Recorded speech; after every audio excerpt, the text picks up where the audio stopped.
आपको पता है ये भारत का संविधान है। और मुझे क्यों बता रहे हैं कि भारत का संविधान है? मेरा पूरा फोकस उत्तर प्रदेश पे है। उत्तर प्रदेश में आजाद समाज पार्टी की सरकार इस बार बनानी 2027 में दिसंबर से जो मेहनत शुरू होगी उसका कोई तोड़ नहीं होगा। पूरे उत्तर प्रदेश में इतनी मेहनत करेंगे, जी जान लगा देंगे, भूखे प्यासे। ये बहुत बड़ी बात कह रहे हैं आप। बिहार में हूं और आपको पता है बिहार में किसकी एंट्री हो गई है? चंद्रशेखर आजाद की। और वो इस समय हमारे साथ हैं। आइए मिलवाते हैं आपको। कैसे हैं भाई आप? मैं अच्छा हूँ। बढ़िया है कभी भाई। आपको पता है ये भारत का संविधान है। एक और माइक देखना, माइक चल रहा है ना? ये भारत का संविधान है और आपने इस बात का गवाह मैं हूं कि 5-6 सालों में हर एक भारतीय के हाथों तक पहुंचा दिया इसको। पहले कोई लेके नहीं चलता था। और मुझे क्यों बता रहे हैं कि भारत का संविधान है? मैं इसलिए पूछ रहा हूं भाई कि बिहार में चुनाव है और आजकल बड़े बड़े नेता जो है इस भारत के संविधान को अपने हाथ में लेके चल रहे हैं और वो अपने गठबंधन में आपको नहीं शामिल करते। ऐसा क्यों? वो लोग भारतीय संविधान को सर माथे पे रख रहे हैं, लेके चल रहे हैं। इसके लिए आप मुझे थैंक यू कह सकते हो, क्योंकि मैं इकलौता शख्स हूं जो 2017-18 से इवन 2014-15 से जो कॉन्स्टिट्यूशन को अपने हाथ में लेके और कॉन्स्टिट्यूशन के जो उद्देश्य हैं, वो संवैधानिक मूल्य जो बाबा साहब अम्बेडकर और हमारे महापुरुषों ने देखे थे कि ऐसा संविधानवादी राज आएगा, हर इंसान बराबर होगा, जो उनको पूरा करने के लिए संघर्ष कर रहा है। इसके लिए आप मुझे थैंक यू बोल सकते हो।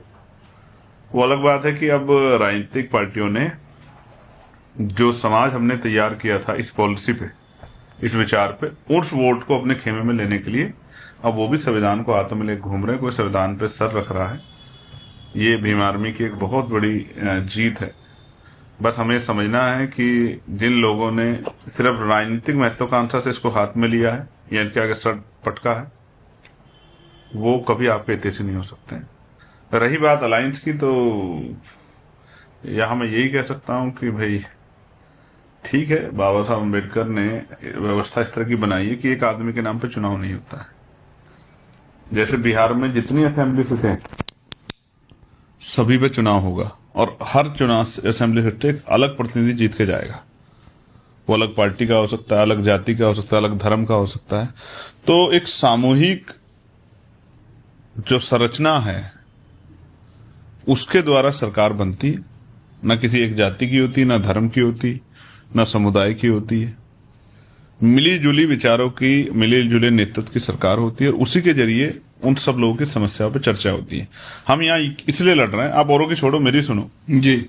जब बिहार में कमजोर वर्गों पर जुर्म जाते हैं, अत्याचार होता है, चाहे वो बच्चों का प्रोटेस्ट हो जो जॉब के लिए कर रहे थे बच्चे, टीचर्स का प्रोटेस्ट हो, या दलित मुसलमानों पे मॉब लिंचिंग हो, या उनकी हत्या हो, या बहन बेटे का बलात्कार हो, तो पूरे बिहार से एक इंपोर्टेंट आवाज आती है कि भाई चंद्रशेखर को आना चाहिए। अब मैं यहां इसलिए आया हूं कि मैं लोकसभा में अकेला आदमी हूं, लेकिन देश भर के तमाम मुद्दों पे आवाज उठाता हूं, उनको चर्चा का विषय बनाता हूं और बाकी दलों को मजबूर करता हूं कि इस पर सवाल खड़ा करें और लोगों की समस्या हल हो। तो आजाद समाज पार्टी का रिप्रेजेंटेशन, यानी कि उनका प्रतिनिधित्व बिहार असेंबली में भी होना चाहिए, चाहे उसकी संख्या कुछ भी हो। लेकिन मैं मानता हूं अगर यहां से भी कोई अम्बेडकरवादी आजाद समाज पार्टी के सिंबल पे चुनाव व्यक्ति जाएगा तो उसके ऊपर मेरा इतना भार होगा, इतना वजन होगा, मेरी बात की इतनी अहमियत रहेगी कि मैं जिस विषय को कहूंगा यहाँ के लोगों जुड़े को, वो उसको उठाएगा। वो रोटी का हो, कपड़े का हो, मकान का हो, अत्याचार का हो, बाढ़ का हो, खेती किसानी का हो, फसलों का हो, नस्लों का हो, बहन बेटियों के सम्मान का हो, महिला सुरक्षा का हो, महिला के सशक्तिकरण का हो, नौजवानों का हो, रोजगार का हो, पढ़े लिखे बेरोजगारों को भत्ते का हो, कोई भी ऐसा विषय है जो मेरे संज्ञान में आएगा, कर्मचारियों पर शोषण का हो, जातिगत भेदभाव का हो, धार्मिक उत्पीड़न का हो, मॉब लिंचिंग का हो, जो भी विषय आएगा उसको मैं कहकर उस विषय को विधानसभा के पटल पे प्रायोरिटी पे, चाहे वो बौद्ध विहार का विषय है, बिल्कुल बौद्ध विहार बुद्धिस्टों को सौंपा जाए, जिसको अभी कुछ पार्टी ने घोषणा भी की है, लेकिन हम इसको लंबे समय से वो करते आ रहे हैं। तो एक मेंबर भी अगर हमारा होगा तो वो असेंबली में दहाड़ेगा और लोगों के विषय को उठाएगा और सरकारों को मजबूर करेगा, पक्ष विपक्ष को, कि उस विषय पर चर्चा हो और लोगों की समस्या हल हो। अभी तो नहीं है, नहीं अभी तो नहीं है। अब नहीं है इस वजह से जैसे जब तक मैं लोकसभा में नहीं था तो बहुत सारे ऐसे मुद्दे जो मैंने उठाए, आशा बहनों का, आंगनबाड़ी बहनों का, भोजन माताओं का, पुलिस के जवानों का, पीआरडी के जवानों का, होमगार्ड के जवानों का, पंचायत सहायकों का, चौकीदार भाइयों का, नौजवानों का, समान काम समान वेतन का, सफाई कर्मचारियों का, पेंशनरों का, हमारे अर्धसैनिक बलों का, पैरामिलिट्री फोर्स का, टीचर्स का, तमाम इतने विषय मैंने उठाए हैं और कहीं पे हमें सफलता भी हाथ लगी है। न्यूनतम वेतन का, बाबा साहब अम्बेडकर के सम्मान का, महापुरुषों के लिए भारत रत्न का। तो ये जब यहां भी हमारा रिप्रेजेंटेशन आएगा तो हमारी आवाज उठेगी। फिर वो जो लोग मुझसे अपेक्षा करते हैं कि वहां से चल के आऊंगा, अकेला आदमी कहां कहां जा सकता है, तो फिर वो अपेक्षा तो बनी रहेगी, लेकिन उसको पंख लग जाएंगे असेंबली में जब हमारा रिप्रेजेंटेशन होगा। कि जैसे मैं उसको यहां फोन करूंगा कि जाओ मौके पे और जाके आवाज उठाओ और जाके असेंबली में सवाल खड़ा करो और मुख्यमंत्री से मिलो, मुख्यमंत्री से सवाल करो और धरना प्रदर्शन करो और जवाबदेही सुनिश्चित करो, तब जाके जो है यहाँ के समस्या, यहाँ जो अपराध कर रहे हैं, यहाँ जो लोगों को जमीन छीन रहे हैं, नुकसान पहुंचा रहे हैं, हत्या कर रहे हैं, उन पे वो दबाव बनेगा कि अगर हमने इस मामले में पुलिस ने कार्रवाई नहीं की, सरकार ने संज्ञान लिया, तो कल ये विधानसभा के स्तर पर उठेगा, मीडिया में आएगा, बिल्कुल लोकसभा में उठेगा, तो फिर ये बहुत बड़ा इश्यू बनेगा। इससे राजनीतिक नफा नुकसान होगा या फिर लॉ एंड ऑर्डर की सिचुएशन बदलेगी, बिगड़ेगी, तब जाके उन पर कार्रवाई होगी तो लोगों को राहत की सांस मिलेगी। पलायन कितना बड़ा मुद्दा है, सारे नेता ही हैं। अब आप देखो कितने बड़े बड़े वादे कर रहे हैं, कोई कह रहा है 1 करोड़ रोजगार देंगे, कोई कह रहा है 2 करोड़ देंगे, कोई कह रहा है ये कर देंगे, कोई 10,000 रुपए दे रहा है, कोई कह रहा है। कोई इनसे पूछे अगर इन्होंने वादे पूरे नहीं किए तो जनता क्या कर सकती है इनका? और यहाँ कोई ऐसा दल नहीं जिसको जनता ने जमाया ना हो, विपक्ष को भी और सत्ता पक्ष को भी। तो ये अगर वादे नहीं, वो सोचें कि विपक्ष की सरकार बन गई, इन्होंने वादे नहीं पूरे, जनता क्या कर लेगी इनका? ये सत्ता पक्ष की सरकार, जैसे सत्ता पक्ष का मैंने मैनिफेस्टो करे कि हम एमएसपी, सारी फसलों पे एमएसपी गारंटी देंगे। यूपी में नहीं देते जहां उनकी सरकार है, उत्तराखंड में देते, हरियाणा में नहीं देते। तो इसलिए मैं कह रहा हूं कि ये जो बड़े बड़े जुमले फेंके गए हैं, बड़े बड़े वादे किए गए हैं, लोकतंत्र की खूबसूरती है कि इन वादों पे आप 10 रुपए का सामान खरीदोगे और वो सामान में कोई कमी हुई आप कोर्ट जा सकते हो, उपभोक्ता न्यायालय जा सकते हो, लेकिन दुकानदार से जाकर शिकायत कर सकते हो। लेकिन अगर आपने वोट दिया और उसने आपके वादों को फुलफिल नहीं किया, आप उसका कुछ नहीं कर सकते, 5 साल बाद उसके खिलाफ वोट दे सकते। इसलिए मैं चाहता हूं कि जनता वोट के प्रति जागरूक हो और जो लोग हमें आस्था विश्वास, बाबा साहब फूले, साहू, पेरियार, बाबू जगदेव प्रसाद कुशवाहा, जन्ना कपूर, इन तमाम मांझी जी में, तमाम जो हमारे महापुरुष हैं, उनमें जो विश्वास रखते हैं काशीराम, वो आजाद समाज पार्टी को एक मौका जरूर दें। यहाँ से रिप्रेजेंटेशन उनका जाएगा असेंबली में और वहां से फिर एक नई राजनीति, गरीबों, किसानों, कमजोरों की, कमेरों की, मजदूरों की और पिछड़े आदिवासी मुसलमानों की एक मजबूत राजनीति खड़ी होगी, ऐसा मेरा विश्वास। यहाँ पर भाई बिहार में है ना, जो चुनाव होता है वो जाति को देखकर होता है। मतलब अगर आप जिस कास्ट के हो, व्यक्ति अगर खड़ा है तो वो उस कास्ट को ही वोट देगा। और जिस तरह से आपने बताया कि अभी नए जो राहुल गांधी हैं, ये जो संविधान हाथ में लेकर घूमने लगे हैं और वो चाहते हैं कि वो जो आपने जो लोगों को जगाया है उन लोगों का वोट उनको मिल जाए। तो वो ये नहीं चाहते कि आपकी एक लीडरशिप भी वहां तैयार हो। मतलब आप अगर, क्या आपसे उनको डर लगता है क्या? आप ये सोचो, ये पार्टियां कई कई हजार करोड़ रुपए सिलेक्शन में डाल रही हैं। बिल्कुल। तो इनमें से कोई साधु तो है नहीं कि कोई 1000 करोड़ रुपए डाले और फिर जो है वो दान कर दे। ये इसलिए डाल रहे हैं कि जो बजट है वो इनके हाथ में आए और उस बजट को ये अपने हिसाब से लागू कर सके।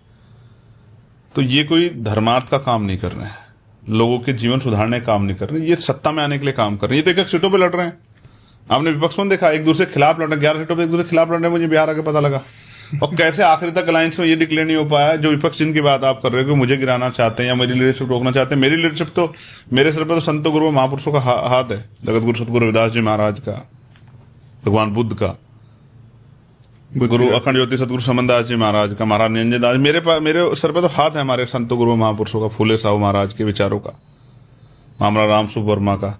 तो मेरे पास तो उनका, अगर ये इनके इनमें इतनी हिम्मत होती या इतने ही ये शक्तिशाली होते तो यार अपनी सरकार बना लेते। काहे को मुझे रोकने की बात करते हैं? तो ये नहीं, हमारे, मुझे तो रोकेंगे मेरे लोग और मुझे बढ़ाएंगे भी मेरे लोग। मेरे लोग मेरे साथ रहेंगे, बहुजन समाज के लोग, तो ताकत बनती रहेगी, नेतृत्व मजबूत होता रहेगा, अस्थायी होगा, देश में जाएगा, शक्ति निर्माण होगा, लोगों की समस्या में जिस तरह से खत्म होगी, परिवर्तन होगा। जिस तरह से जो है सांसद, और अगर साथ नहीं देंगे तो फिर कहते रहेंगे जब कोई मुसीबत आएगी, भाई आओ मदद करो, भाई आओ मदद करो। नहीं, संसद में हम तो देखते आ रहे हैं कि दरभंगा जी ज्योति पासवान का रेप हुआ था जी, मैं आया था वहां, और बड़ा प्रोटेस्ट हुआ, आईजी दफ्तर में जाके बड़ा बवाल हुआ, बहुत गुस्सा गुस्साई हुई, और उसने कहा कि मौजूदा सांसद के बहुत करीबी हैं, गिरफ्तारी नहीं हो सकती है। पत्रकार ने मुझसे कहा भैया कुछ नहीं हो पाएगा। हमने कहा ठीक है, हमने कहा 20 दिन में गिरफ्तारी नहीं हुई तो 21वें दिन आंदोलन होगा, आंदोलन ऐतिहासिक होगा, दरभंगा में सरकार को पता लग जाएगा। पानी भरा हुआ था चारों तरफ, मेरे आज भी याद है, बरसात का समय था, बाढ़ आई थी। 18 दिन में गिरफ्तारी हुई। 19वें दिन एक अधिकारी ने फोन करके बताया कि भैया गिरफ्तारी होगी, अब आप अपना प्रोग्राम कैंसिल कर दो। तो मैंने तो लड़ाई लड़ी है बिहार की। बिहार जो है भाई बुद्ध की नगरी है, और यहाँ पर ज्यादातर लोग जो है बुद्धिस्ट हैं और लोग बुद्ध को मानते भी हैं। तो आप बिहार के चुनाव किस नजरिए से देखते हैं? क्या ये एक अच्छी खासी ऐसी जमीन है जहाँ पर एक बहुजन राजनीति का अच्छा खासा आगाज हो सकता है? यहाँ बहुजन राजनीति, आजाद समाज पार्टी का अच्छा, देखो 35 साल से यहाँ बहुजन राजनीति चल रही है। बिल्कुल, वो भले ही चाहे सत्ता में आने के लिए इधर का उधर का वो हो रहा, लेकिन चल तो रही वही है 35 साल से। तो यहाँ और किसी को मौका नहीं मिला है। तो बहुजन राजनीति है, मगर देखो उसमें भी ना मूल्यों का निर्धारण हुआ है कि हम इतने % तक बहुजन है, इसके बाद ये जन है, इसके बाद ये जन है, इसके बाद ये जन है। दोनों तरफा ये वो है कि हम इतने % तक बहुजन है भाई, हम बातों में बहुजन है, हम मीडिया के सामने बहुजन है, लेकिन जब हमको पावर मिलेगी तो फिर हम ये जन है, इतने जन, इतने जन, इतने जन, ये भी जन, ये भी जन, ये ठीक है। तो बहुजन का मतलब है विचार। तो वैचारिक आंदोलन यहाँ कमजोर है, और क्योंकि लंबे समय से बहुजन समाज के नेतृत्व तो बहुजन समाज का यहाँ रहा है, तो बस बेसिकली यार ये जानो, ज्यादा इधर उधर नहीं घुमाते हैं। मेरा पूरा फोकस उत्तर प्रदेश पे है। उत्तर प्रदेश में आजाद समाज पार्टी की सरकार इस बार बनानी 2027 में। अब जो लोग आज सुनेंगे वो कहेंगे कि कैसी बात चंद्रशेखर कर रहे हैं, कहां से लाएंगे इतना पैसा, कहां से लाएंगे इतनी सीटें। आज कह रहा हूं, समय बलवान होता है। दिसंबर से जो मेहनत शुरू होगी उसका कोई तोड़ नहीं होगा पूरे उत्तर प्रदेश में। इतनी मेहनत करेंगे, जी जान लगा देंगे, भूखे प्यासे। ये बहुत बड़ी बात कह रहे हैं आप। निकलेंगे सड़कों पे, घर घर जाएंगे, ललक जगाएंगे, लोगों को जगाएंगे, जागरूकता पैदा करेंगे, भाईचारा बनाएंगे कमजोर वर्गों में, उनको उनके मुद्दों के लिए, संवैधानिक मूल्यों के लिए। और उसकी शुरुआत कर रहे हैं 26 तारीख से। 26 नवंबर संविधान दिवस पर रैली है, 26 नवंबर को मुजफ्फरनगर उत्तर प्रदेश में। और रैली आप आना, बिल्कुल बिना पैसों के बुलाए गए लोग आएंगे। मेरी माँ, बहनें, बड़े बुजुर्ग, अभिभावक, नौजवान साथी आएंगे आशीर्वाद देने, सहयोग करने। और पहला जो है कील ठुकेगी उस सत्ता को जो उत्तर प्रदेश में, वो ठुकेगी मुजफ्फरनगर में 26 नवंबर को, संविधान दिवस के अवसर पे। क्योंकि संविधान जब बना था 26 नवंबर 1949 को बना था, ठीक है, लागू तो 26 जनवरी 1950 को जी। तो इसलिए संविधान दिवस के अवसर पे संवैधानिक मूल्य बचाओ, भाईचारा बनाओ रैली हम लोग कर रहे हैं मुजफ्फरनगर में। बहुजन मीडिया के सभी साथियों को मैं निमंत्रण दे रहा हूं आपके माध्यम से। बिल्कुल भाई, बिल्कुल कि आप आना भाई। बिल्कुल, मैं भी बहुत मेन स्ट्रीम मीडिया दिखाए ना दिखाए, लेकिन आप आना और देखना कि हमने कितनी मेहनत की और मेहनत करके हमने क्या तैयार किया। मीडिया दिखाएगी नहीं, मीडिया वही दिखाएगी जो उसको दिखाना है। भाई एक आखिरी चीज पूछना चाहता हूँ कि आप बिहार के लोगों को किस नजरिए से देखते हैं? क्योंकि यहाँ के लोग जो हैं बहुत मेहनत कश हैं, मैं देख रहा हूँ, लेकिन बाहर इनका बड़ा मजाक उड़ता है। आप किस तरह से देखते हैं बिहार के लोग? देखो यार, मेहनत कश तो पूरे देश भर के लोग हैं, कहते हैं ना। और मैं चुनावी समय में ये बात कह के सिर्फ इसलिए कि भाई बिहार के लोगों की बड़ाई हो जाए, सच ये है कि देश में जो कमजोर वर्गों के लोग हैं, यहाँ भी ऐसा थोड़ा सुख सुविधा नहीं है। बड़े बड़े मॉल हैं, बड़े बड़े होटल्स हैं, बड़े बड़े घर हैं, तो वो भी तो बहुत सारे लोग हैं ही ना। तो कमजोर वर्गों के हालात तो देश के हर कोने में ऐसे ही हैं यार, ठीक है। जहाँ थोड़ी बहुत ही तरक्की हुई है वहां हो सकती है, लेकिन 90% लोगों के हाल यही है। और जो यहाँ से प्लान करके जाते हैं मैक्सिमम यार, यहाँ से IAS IPS भी जाते हैं और यहाँ से मजदूर भी जाता है। तो मजदूर जो है वो 90% तबका SC ST OBC का है, मुस्लिम से। और जो A क्लास B क्लास के लोग जो भी जाते हैं, बिहार के ऐसे लोग दिल्ली में भी हैं, तो वो लोग हैं जो लोग शासन सत्ता में रहे, जिनके पास पावर है, वर्ण व्यवस्था में जो ऊंचे पायदानों पर स्थापित है। तो बिहार के लोग मेहनती हैं, देश भर के लोग मेहनती है, देश का किसान का मेरा मजदूर मेहनती है। लेकिन अब आप ये सोचो, बिहार का आदमी आज जाके दिल्ली में 20,000 रुपए की नौकरी करता है गार्ड की, 6,000 रुपए का कमरा लेता है, खाने खर्चे, कपड़ा धोना, आना जाना, इसमें 10-12 हजार 7-8 हजार रुपए और चले जाते हैं महीने में। पान बीड़ी तंबाकू शराब वराब भी पी लेता है और तमाम तरह की चीजें, क्योंकि मजदूरी करता है, थकता है। तो कुछ सामान भी खराब हो जाता है, कभी मोबाइल खराब हो गया, कभी रिचार्ज करा लिया, कभी गेट खराब हो गया, कभी ये है, कभी वो है, कई सारी चीजें, कभी और घर का सामान हो गया। तो 20,000 में से 15,000 रुपए उड़ जाते हैं। सही बात है। बचता क्या है? 5,000 रुपये। 5,000 को अब 12 से वो कर दो तो 12 पंजे 60,000 रुपये सालाना बचाता है। एक मकान को बनाने में लगते हैं 2.5 से 3 लाख रुपए एक कमरे को बनाने में।